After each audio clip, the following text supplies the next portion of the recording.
खुलुमबाय गिबि गिबियावनो आङो बड'लेण्ड बुब्लिनि गासैबो नायगिरि बिथांमोनखौ बरायग्रोनानै लानाय जाबाय। दिनै आङो दंफैयो तामुलपुर जिल्लायाव तामुलपुरनि जि कुसुबारि गोजोन फोथाराव बेवहाय बर' थुनलाइ आफादनि जि बोसोरसालिया जुथुम्मा बियो दिनैनिफ्राय जागायबाय। बे जुथुम्माया सानथामनि हाबाफारि लानानै जागोन 2, 3 आरो 4 खालाराव। नैबे समाव आङो केमेरामेन बिथांखौ दिन्थिनो खावलायगोन। आङो गेटनि जि समायना आर'नाइ बा बर' थुनलाइ आफादनि जि मोनसे समनि दैदेनगिरि बिथांमोननि जि सावगारि बेखौ मोजाङै साजायनानै दोननाय जादों आरो आर'नाइजों बे जि सायनासालियाव हाबलांनाय गेट मेन गेट बेखौ साजायनाय जादों।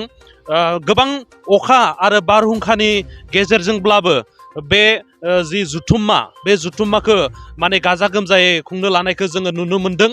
मानोना हानायनि जि सम बेयो दा जागायबाय, थेवबो बेवहाय जोङो नुनो मोनदों जे गोबां जि नायगिरि बिथांमोन बा बाहागो लागिरि बिथांमोना फैनानै गाजा गोमजायै बाहागो लानायखौ नुनो मोनदों। मोनसे मोजां साजायनाय बुंनांगोन। नैबे समाव आङो बर' थुनलाइ आफादनि गाहाय नेहाथारि प्रसान्त बर' सारनिफ्राय खायसे बाथ्राखौ आं मिथिनानै लानो नाजागोन। सार, दिनै बर' थुनलाइ आफादनि जि 60थि बोसोरसालिया जुथुम्माया जागायबाय, नैबे समाव नोंथाङा मा बुंनो सानो? आं गोजोननाय मोन्दों जे बोथोरनि हेंथाखौ नेवसिनानैब्लाबो तामुलपुर जिल्ला बर' थुनलाइ आफाद आरो बानजाय आफादा जि रोखोमै साखाफारा खालामदों बेहाय आं गोजोननाय मोन्दों। लोगोसे सरकाराबो गासै बिथिंनिफ्राय मदद खालामदों, बेखौबो जों नोजोर होदों आरो मोजां मोन्दों, जों साबायखर होदों।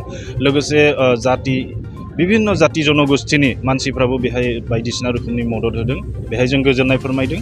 आरो थान्दै बिथांमोना फैगासिनो आरो जों आसा खालामदों बे जारिमिनारि जि मोनसे जुथुम्मा बे गासै बिथिंनिफ्राय जाफुंसार जागोन। गोबां बार अखा दा सान्दै सोलिगासिनो दं। बे हाबाफारियाव माबायदि थांखि लानानै नोंथांमोना बे हाबाफारिखौ मावफुंनो? बेखौथ' बुहुमनाङैनो मिथिजानाय बर'फ्रा मोनसे दावहारु हारि। जों जेब्लायबो अखा बांखा मिथिंगानि अलखद बे गासैखौबो नेवसिनानैबाबो जों हारि रैखाथिनि थाखाय, हारि जौगानायनि थाखाय खामानि मावबोदों। आरो 60थि बोसोरारि जुथुम्मायाबो बिनि जुदा नङा। आरो बे 60थि बोसोरारि जुथुम्मायाव गोबां अखा बारहुंखानि दैज्लां बोथोर सफैनायनि समब्लाबो जोङो गोसोनि बोलो, नाजानाय आरो हारिनि थाखाय बावसोमनायनि फिथाइ महरै बे जुथुम्माया समायना महर मोन्दों। खोनानो मोन्दों भारत हादरनि हादोरगिरि बिथां रामनाथ कविन्द बिथाङा बाहागो लाफैगोन। दा बाहागो लाफैगोननि थाखाय जि मोनसे बिथांनि सिकिउरिटिनि थाखाय माबायदि राहा लानाय जादों एसे फोरमायगोन? बे जोङो जि जोंनि जुथुमसालि बेखौ मोननै बाहागोआव रानदों। बे साननैनि हाबाफारिखौ जों मोनसे आलादा जौसाङाव जों बेखौ खालामगोन आरो हादरगिरिनि थाखाय मोनसे आलादा जौसां जों थिखानानै दोनदों। बेखौ सिकिउरिटिफ्रा गावसोरनि आवथायाव लासिगोन। आरो दासिमहालागै गोजौ थाखोनि जायफोर सिकिउरिटि अफिसार्सफोर दङ बिथांमोना फैनानै बे गासै थासारिखौ नोजोर होगासिनो दङ। बिथांमोना गावबा गावनि जि रैखाथि बिथिं बेफोरखौ नोजोर होबोगासिनो दं। गतिके बेखौ लानानै गिनांगौ जोंहा जेबो गैया। आरो रायजो राजाफोरखौ जों खावलायगोन बर' थुनलाइ आफादनिफ्राय जे हादरगिरिया फैनाय हिसाबै एसे रैखाथि बिथिंखौ बिथांमोना गोरा खालामगोन। माखासे थांलाय फैलायाव एसे एफा एनै जुदि हेंथा फैयोब्लाबो जोंनि रायजो राजाफ्रा खुद्रियालासिनो, रागा जोङालासिनो जातिनि मान सन्मानखौ नोजोर बोनानै जाहाथे जेरै सरकारा थिनो, अफिसियेल्सफोरा थिनो, सिकिउरिटि बिथिंनिफ्राय जि रोखोमनि बिथोन होनाय जायो बे बिथोनखौ मानिनानै बे जुथुम्मायाव बयबो बाहागो लायो। हादोरगिरि बिथांजों लोगोसे गुबुन गुबुन गाहाय आलासि महरै सोरखौ हांख्रायनाय जादों फोरमायगोन? बेहाय गुवाहाटी मुलुगसोलोंसालिनि प्रफेसार डक्टर भुपेन नार्जारी बिथाङा गाहाय बुंथिगिरि आलासि हिसाबै बाहागो लागोन। बेनि अनगायैबो आसामनि गिबि मन्त्रि डक्टर हिमन्त बिश्व शर्मा, सिक्किमनि गिबि मन्त्रि प्रेम सिंह तामाङ आरो मेघालयनि गिबि मन्त्रि कनराड सांमा बिथांमोना बाहागो लागोन। आरो बेनि अनगायैबो जोंहा गोबांथार जोंनि माहारियारि दैदेनगिरिफोर दङ। जोंनि MP दङ, राज्यसभानि आसाम बिधान सभानि स्पिकार दङ, राज्यसभानि MP दङ, बिथांमोन गासिबो बाहागो लागोन। बेहाय जों बयखौबो हांख्रायदों। रायजो बिथांमोननिसिम नोंथाङा नेहाथारि हिसाबै मा खावलायनो सानो? बे जुथुम्माखौ गासै बिथिङाव जाफुंहोनायनि बेलायाव रायजो राजाफोरा मदद खालामनो आरो बे जथुम्मायाव बाहागो लानो थाखाय हांख्रायहरनाय जाबाय। नोंथांनिसिम साबायखर थाबाय।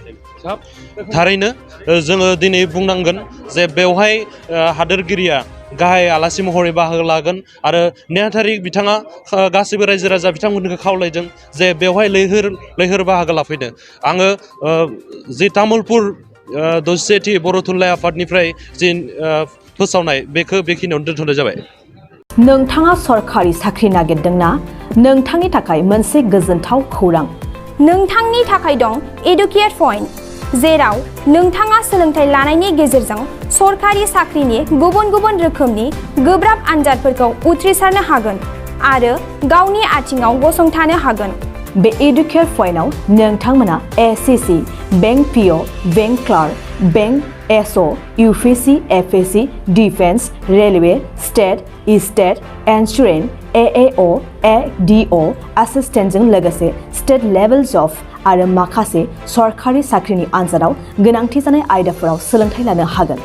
मख'नो गोनांदि बे सोलोंसालियाव साख्रिनिल' नङा, बेयाव MBA आरो सैनिक स्कुल बायदियाव एडमिशननि थाखाय एन्ट्रेन्स होनो थाखायबो सोलोंथाइ लानो हागोन।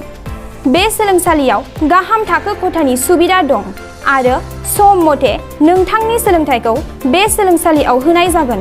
बेखौबो मिथिनांगोन दि बे एडुकेट पइन्टआव सोलोंथाइ लानानै बावैसो 2021-22 इं मायथाइनि एसएससि GDनि आनजादाव गासै 11 सा सोलोंसाफोरा उथ्रिसारनो हादों। बारा नङा, गासै 15,000 रांजोंनो नोंथाङा बे सोलोंसालियाव 6 दानसिम सोलोंथाइखौ लानो हागोन। बे सोलोंसालिया क'क्राझार, बरपेटा र'ड, गवालपारा आरो बङाइगावआवबो दं। क'क्राझाराव सोलोंथाइ लानो गोसो गुदुं जानाय सुबुंफोरा 70020263133 9101536360 70020263133 9101536360